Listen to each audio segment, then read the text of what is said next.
दोस्तों नमस्कार। मार्केट की बात करते हैं, स्टॉक मार्केट की बात करेंगे, शेयर बाजार की बात करेंगे। दोस्तों वेदांता लिमिटेड की बात करेंगे। स्टॉक प्राइस 238 में है। 23 अगस्त 2023 को पिछले एक साल का जो रिटर्न है माइनस है, 9% का माइनस रिटर्न है।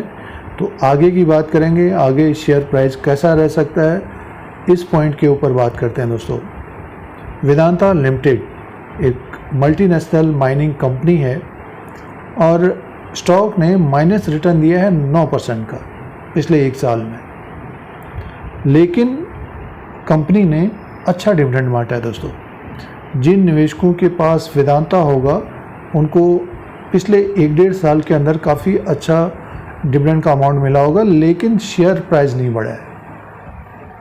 तो क्या कारण है, क्या पॉइंट्स हैं, इसी के बारे में बात करेंगे। आगे शेयर प्राइस कैसा रह सकता है उसकी बात करेंगे। आपने शेयर ख़रीदा है 270, 300 या उसके ऊपर, क्या ऊपर की तरफ शेयर प्राइस जाएगा या नहीं जाएगा, उसकी बात करते हैं। और जो लेटेस्ट खबर बनी हुई है, न्यूज़ बनी हुई है, उसकी भी बात करेंगे। दोस्तों एक महत्वपूर्ण पॉइंट है कि वेदांता लिमिटेड में खबरें काफ़ी आती हैं। दोस्तों जैसे कि आपने देखा होगा कि अभी हाल फिलहाल में जो स्टेक सेल की न्यूज़ थी, तो उसकी वजह से स्टॉक में अचानक से गिरावट आ गई। जो लो बना है 232 का बना है, 340 का इसका हाई है। तो इसके फाइनेंशियल नंबर की बात सबसे पहले करते हैं और जो ज़रूरी पॉइंट्स हैं वेदांता लिमिटेड के बारे में। काफ़ी वॉलेटाइल स्टॉक है और पिछले 1-1.5 साल के अंदर अच्छा डिविडेंड बांटा गया है। तो जिन निवेशकों ने डिविडेंड के लिए वेदांता लिमिटेड को ले रखा होगा, तो आगे भी जो तिमाही नतीजे आएंगे या बीच में भी खबरें आ सकती हैं कि डिविडेंड दिया जा सकता है। फ़िलहाल स्टेक सेल की न्यूज़ थी, उसके वजह से वेदांता लिमिटेड का स्टॉक 238 में कारोबार कर रहा है। देखिए, आप फाइनेंशियल नंबर की बात करते हैं, बिजनेस की बात करते हैं, सेल्स इनकम की बात करते हैं। टोटल इनकम 34,279 करोड़ का रहा है। 34,000 करोड़ का इसका टोटल इनकम है। पिछले कुछ सालों से गिरा है। दोस्तों पिछले साल जून के क्वार्टर में ये जो टोटल इनकम है Q1 of 2024 का है, पिछले साल जून के क्वार्टर में 39,355 करोड़ का रहा है और मार्च के क्वार्टर में 38,635 करोड़ का टोटल इनकम था। तो टोटल इनकम घटा। अब बात करेंगे मुनाफा नुकसान की बात करेंगे, नेट प्रॉफिट लॉस की बात करते हैं। तो कंपनी को लास्ट क्वार्टर में प्रॉफिट था, मुनाफा था 3,308 करोड़ का। एक साल पहले 5,592 करोड़ का मुनाफा था। दोस्तों तो अब की बार पिछले साल के अनुसार टोटल इनकम भी घटा है, मुनाफा भी घटा है। पिछले 1-1.5 साल से कंपनी का जो टोटल इनकम है घटा है और मुनाफा कम रहा है। दोस्तों और प्रमोटर्स की जो होल्डिंग है वेदांता में 68.11 की है, तो अच्छी खासी होल्डिंग है, लेकिन ये प्लेज है 99%। प्रमोटर्स की होल्डिंग अच्छी खासी है लेकिन प्लेज है। दोस्तों और एफआईज की जो होल्डिंग है इसमें 7.48% की है, तो एफआईज की भी होल्डिंग अच्छी है और डीआईज की जो होल्डिंग है 10.05 की है। तो मेन जो कंसर्न है वेदांता में वो है डेप्ट का। तो आगे आने वाले समय में डेप्ट के बारे में खबरें आती रहेंगी। दोस्तों तो इसीलिए इसमें हलचल ज़्यादा रहती है वेदांता लिमिटेड में। निवेशक इसमें इंटरेस्टेड इसलिए थे क्योंकि डिविडेंड काफ़ी अच्छा दिया गया है पिछले 1-1.5 साल में। तो ये कुछ पॉइंट्स हैं फंडामेंटल्स के। दोस्तों अब बात करते हैं इसके मार्केट कैप की बात करते हैं। आज के दिन की मार्केट कैप की बात करते हैं। 87,286 करोड़ का मार्केट कैप है। बुक वैल्यू पर शेयर है इसका 106 का। फेस वैल्यू 1 रुपीज़ का है।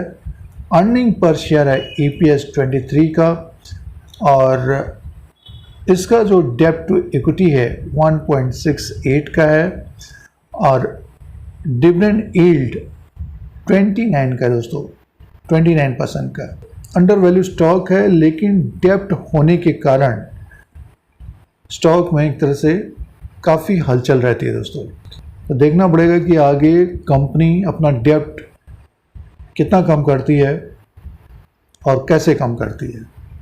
तो ये कंसर्न एक बना रहेगा दोस्तों, डेब्ट का कंसर्न बना रहेगा। जो नतीजे होंगे उसमें रेवेन्यू प्रॉफिट बढ़ेगा तो स्टॉक अपने आप ऊपर की तरफ जाता हुआ दिखाई दे सकता है। इसका बुक वैल्यू पर शेयर 106 का है। फंडामेंटली प्रॉफिटेबल कंपनी है। तो जिन निवेशकों ने 270 300 में लिया या उसके ऊपर लिया है, थोड़ा इंतज़ार करना पड़ेगा दोस्तों, अब वेट करना पड़ेगा, इंतज़ार करना पड़ेगा। अब दोस्तों चार्ट पैटर्न के अनुसार बात करते हैं। वेदांता लिमिटेड का ये चार्ट लगा हुआ है, डेली कैंडल्स हैं दोस्तों। देखिए स्टॉक का एक रेंज बना हुआ था, नीचे की तरफ 250, ऊपर की तरफ 300, इसके बीच घूम रहा था। और बीच में जो खबर आई है स्टेक सेल की, डेब्ट की, उसकी वजह से इसमें गिरावट आई है दोस्तों। 238 में स्टॉक प्राइस है, तो बढ़ने में थोड़ा बहुत समय लग सकता है। ऊपर की तरफ टेक्निकली बात करते हैं 261 के ऊपर क्लोज होगा तो स्टॉक हमें ऊपर की तरफ 286 तक जाता हुआ दिखाई दे सकता है, 290 तक जाता हुआ दिखाई दे सकता है। और इसमें जो बड़ी तेज़ी आएगी दोस्तों, 280 290 के ऊपर क्लोजिंग देगा तो फिर जो बुल्स हैं, जो मीन्स तेज़ी में ख़रीदारी करते हैं, तो वॉल्यूम बढ़ जाएंगे। 280 के ऊपर क्लोज होगा तो वॉल्यूम बढ़ जाएंगे। 300 के ऊपर क्लोज होगा तो एक बड़ी तेज़ी भी देखने को मिल सकती है। 300 320 330 तक जाता हुआ दिखाई दे सकता है। इसी साल ये स्टॉक 340 में था दोस्तों। तो देखिए जिन्होंने ऊपर की तरफ भी खरीदा है 300 या 280 270 डिविडेंड के लिए जिन्होंने लिया है, तो हमारे अनुसार स्टॉक को होल्ड करना चाहिए दोस्तों।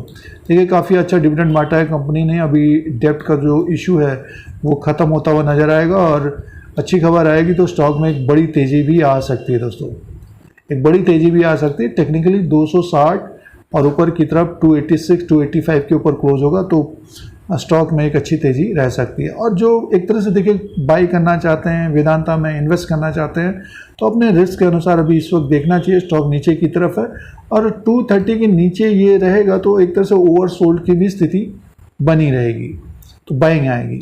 और इसमें अभी वॉल्यूम कम है दोस्तों, क्योंकि जब स्टॉक गिरता है तो उसमें फिर क्या है कि बायर कम रहते हैं, वही निवेशक खरीद रहे होंगे जो समय देना चाहते हैं। अचानक से कोई अच्छी खबर आएगी तो 260 270 के ऊपर क्लोज होगा तो टेक्निकली फिर बायर्स आ जाएंगे जो चार्ट पैटर्न के अनुसार कारोबार करते हैं।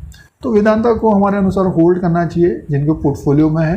आगे FY24 में डिविडेंड का भी अनाउंसमेंट होगा, कभी भी खबर आ सकती है तो स्टॉक में भी एक तेज़ी आ सकती है। तो ये जो चार्ट है डेली कैंडल्स के अनुसार है।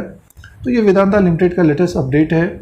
इस तरह के अपडेट के लिए चैनल को सब्सक्राइब करें, लाइक करें, शेयर करें, कमेंट करें। जय हिंद, वंदे मातरम।